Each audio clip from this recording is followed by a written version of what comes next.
자, 오늘 저기 포밀리분 슬슬 모실 건데 제가 어떤 분인지 간단하게 소개해드리면 이분의 스펙이 서울대, 우리나라 최고의 대학이죠. 서울대 졸업하시고 애리조나 주립대에서 박사학위 수료하시고 그리고 웨스트 버지니아에서 교수로 5년 동안 재직하신 슈퍼 엘리트를 오늘 모셨습니다. 제가 자, 어쨌든 슈퍼 엘리트를 모셔보겠습니다. 네, 나와주세요. 네, 본인 소개 좀 제가 뭐 하긴 했지만 간단하게 먼저 해주실래요? 네, 안녕하세요. 홍인수라고 합니다. 네. 카페에서도 똑같은 이름으로 활동하고 있고 강의에도 꾸준히 나가고 있고 뭐 그렇습니다. 네, 반갑습니다. 네. 얼굴은 되게 낯익은 분들이 많죠. 근데 왜 이렇게 스펙을 갖고 있는지는 모르셨죠, 여러분들? 뭐 서울대 출신에다가 뭐 박사학위 그리고 뭐 교수님 출신에다가, 그죠? 이제 조심해서 말 걸어야겠다고 하시는데. 아니 전혀. 전혀 아니고요. 엄청 네. 동안이시래요. 네. 네. 어떻게 보면은 스펙만 들으면은 정말 슈퍼 엘리트에다가 뭐 다 잘하시고, 그죠? 아무런 걱정도 없으실 것 같은데 오늘 고민이 있으시다고, 그죠? 네. 뭐가 고민이세요? 사실 계속 깔려있는 고민이 부모님하고의 관계가 고민이 되는 게 있습니다. 지금 사실 이 얘기는 다른 데 가서 다른 사람이랑 뭐 친구나 이런 가까운 사이에서조차도 한 번도 얘기한 적이 없었던 고민인데 오늘은 좀 그거에 대해서 좀 여쭤보고 싶고요. 네. 부모님과의 관련된 고민을 말씀해 주신다고 하니까 이건 사실 부모님과 관련된 거는 누구나 갖고 있는 고민이고 인간관계 속의 큰 부분이잖아요. 그래서 보시면서 나도 이러진 않나 저러지 않나 하면서 참고하는 부분이 있으면 참고하셔도 될 것 같고 한번 잘 들어봤으면 좋을 것 같아요. 네, 한번 좀 이야기해 주시면은. 네. 일단 저는 이제 형제가 없고요. 저 혼자예요. 그러다 보니까 아무래도 부모님이 뭐 제 뒷바라지를 하시면서 신경을 진짜 많이 써주셨고 그만큼 아마 뭐 더 애착 관계 같은 것도 더 있지 않았나 싶은데 어쨌든 당연히 크고 작은 다툼은 있었죠. 사람이니까. 결혼하기 전까지는 사실 이렇게 뭐 이게 문제다 라고까지 생각해 본 적은 없었어요. 근데 결혼하고 나서부터 이런 일이 생겼죠. 포밀리님들 중에서도 결혼하신 분들 뭐 남자분이건 여자분이건 되게 많지만 특히 소위 이제 뭐 시부모님하고 며느리가 들어왔을 때 그 관계라던가 이런 게 많이 어려운 경우가 많은데 저도 뭐 어떻게 보면 출발은 거기서 했다고 볼 수가 있어요. 어디나 그렇지만 뭐 집안 분위기가 다르잖아요. 집안 분위기가 다른데 제 입장에선 이제 뭐 처갓집하고 제 본가하고 예를 들어서 뭐 애정을 표현하는 방법 같은 것도 달랐고 그러다 보니까 처음에는 뭐 크고 작은 오해 같은 거가 쌓이고 뭐 와이프 입장에서는 이제 좀 서운한 것도 쌓이고 동시에 뭐 저희 부모님도 서운한 게 있으셨을 텐데 그게 쌓인 거 정도면 제가 뭐 여기에 나와서 얘기까지는 안 했을 것 같아요. 근데 저 같은 경우에 이제 해외에서 살던 도중에 결혼을 하다 보니까 결혼을 하고 나서 와이프가 1년 정도 한국에 따로 있었어요. 결혼한 뒤에도. 근데 어쨌든 뭐 결혼을 했으니까 와이프 입장에서는 시부모님한테 당연히 가서 뭐 이렇게 찾아뵙기도 하고 뭐 또 드리기도 하고 뭐 연락도 드리고 그랬는데 이제 그럴 때마다 저희 부모님 같은 경우는 기본적으로 뭐 와이프 집안하고는 애정 표현 방법도 다르니까 거기서 온 차이 플러스 제가 봐도 좀 이건 나가서 서운하겠다 싶은 그런 순간들이 많았어요. 뭐랄까 좀 존중을 해주지 않는다고 해야 되나? 그렇더라고요. 그래서 저는 이제 그 얘기를 이제 전해 듣고 와이프한테 전화를 전해 듣고 또 저는 저대로 뭐 처음에 부부싸움을 하다가 어쨌든 간에 제가 들어봐도 이건 좀 아닌 것 같으니까 제가 저희 부모님한테 또 전화를 해서 얘기를 하면은 거기서 또 부모님도 서운한 게 쌓이셨을 테고 저도 부모님한테 이제 서운한 게 그때부터 쌓이더라고요. 왜냐면은 차라리 뭐 저한테 못하면은 그냥 뭐 저야 뭐 그럴 수 있잖아요. 뭐 저희 부모님이 뭐 정말 제가 어려움을 느낄 정도로 저한테 서운하게 했다 이런 경우는 별로 결혼 전에는 없었거든요. 저한테는. 근데 결혼을 하고 나니까 제 와이프한테 그러는 게 쌓이기 시작하니까 저는 저대로 이제 쌓이고 그러던 게 이제 크고 작은 사건들이 반복이 되다가 제가 2020년에 한국에 들어왔죠. 그때부터 말하자면 좀 본격적으로 뭔가 큰 갈등이라고 해야 되나 사건이라고 해야 되나 이런 게 터졌어요. 뭐 예를 들어서 그때 와이프가 임신한 상태였는데 제가 고양이를 키웠거든요. 근데 아무래도 이제 고양이가 나이가 들고 해서 아프고 그러다 보니까 사실 뭐 배변 문제도 생기고 그래서 출산하기 전에 몇 달만 저희 부모님한테 얘를 좀 맡아달라 이렇게 말씀을 드렸어요. 근데 굉장히 안내켜 하시다가 제가 좀 강하게 말을 해서 오케이를 하셔가지고 제가 데려다 놨는데 하룻밤 만에 하루 자고 나니까 연락이 온 거예요. 도저히 안 되겠다 데려가라.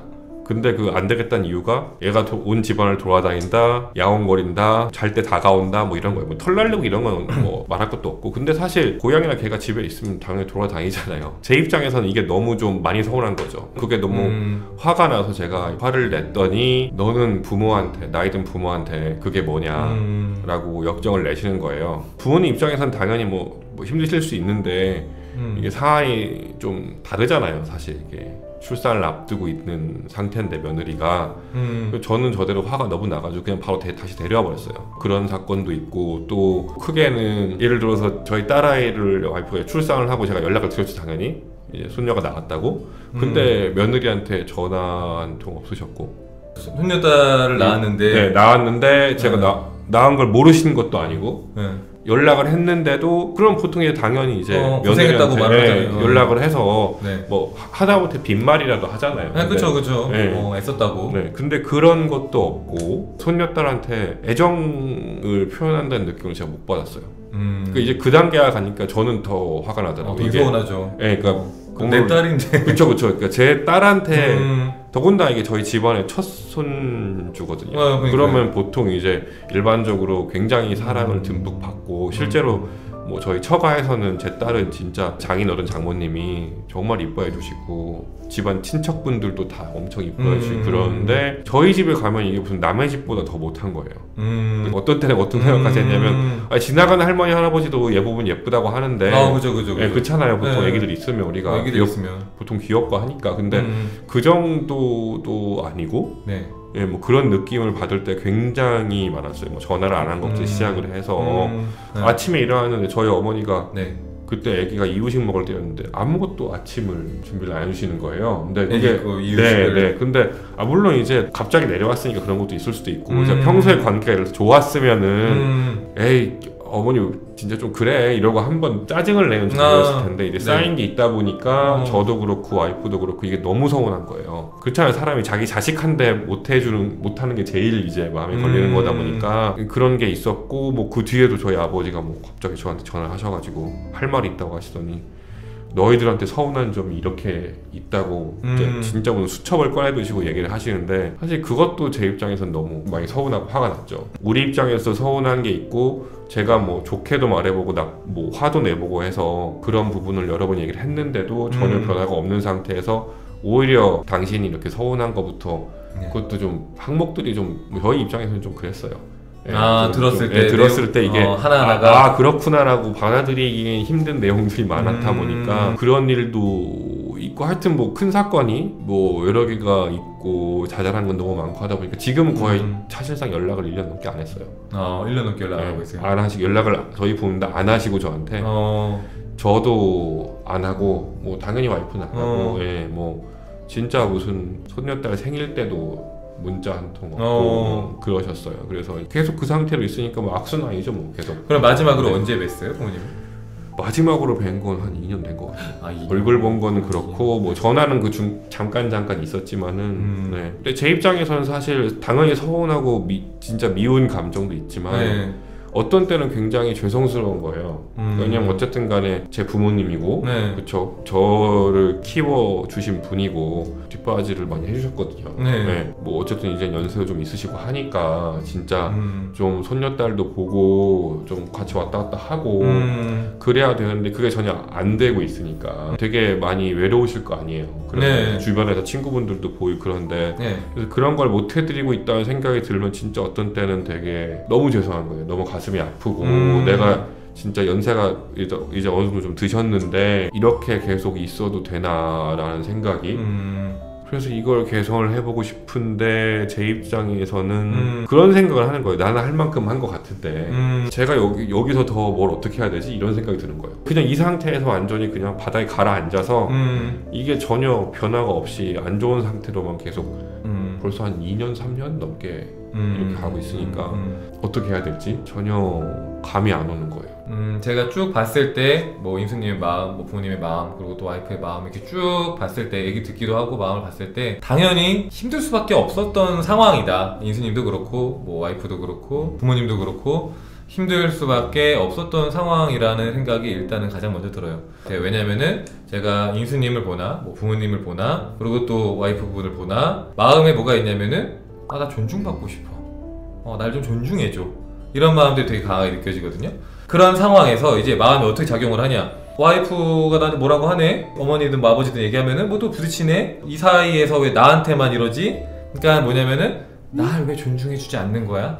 내 입장도 좀 생각을 해줘. 나 지금 미국에 나와서 열심히 공부하고 나 지금 열심히 일하고 있잖아. 내 처지를 좀 생각해줘. 날 좀 배려해줘. 왜 안 그러는 거야? 하고 하니까 너무 화가 나는 거예요. 화가 나니까 당연히 거기서 이성적으로 대처할 수는 없는 거고 자꾸 나도 모르게 화를 내게 되고 중재하기보다는 짜증이 나게 되는 거죠. 네. 그렇죠. 그리고 부모님 입장에서는 당연히 하나밖에 없는 아들이라고 했잖아요. 그죠? 네. 형제도 없어요. 하나밖에 없는 아들이기 때문에 더 소중한데 얘가 결혼을 하더니만 갑자기 지 와이프 편만 들면서 나한테 화를 내. 나한테 화를 내니까 얼마나 서운하고 얼마나 속상하고 그죠? 내가 진짜 금이야 오기야 진짜 소중하게 키웠던 내 아들인데 갑자기 내가 조금 색시한테 뭐라고 했다고 막 뭐라고 하니까 너무 화가 나고 너무 서운한 거예요. 그게 되게 서운한 거예요. 부모님 입장에서는. 그러니까 엄마도 똑같아. 나 존중해줘. 나 네 엄마야. 나 네 아빠야. 이거죠. 그죠? 존중해줘.